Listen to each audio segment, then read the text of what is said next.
Yes, reality.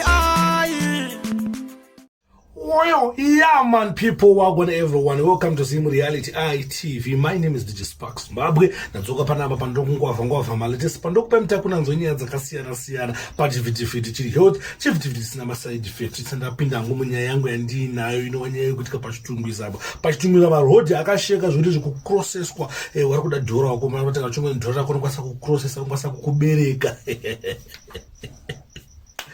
Oh, ma1 mawambe murambe ndozvikuitika umana ngondingokuwatidzeo video yacho muione kuti ndo pa level ratari senyika kuti kwakanaya kunong'ona kutoita mari nekuti kwanaya kukwanisa kutobereka vanhu achiona madhola awaita sei saka ati muzive sezvinochitika mativi mana ose enyika izvi zvikuitika kuchitungwiza saka takuplera video yacho mobva mariona kana muchinge mariona don't forget to comment, to like and share kuitira kuti vamwe vazivewo zvinenge zvichiitika kuna nachitungwiza kuna nafiyo kuna ndo zvinhu zvikuita zviri kuitika asi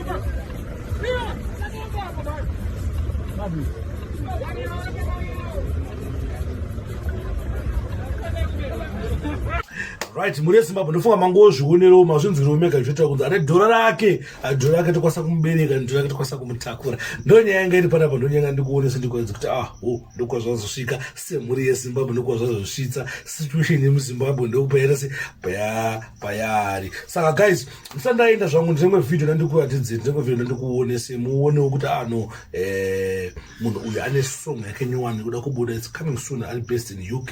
Sati muone video kati kanasenda player panapa makaona please ndokuima kuti mukomende wokuti tisiye kuti mukufunga sei makaona seka ka video kachida kuti tiburitse right.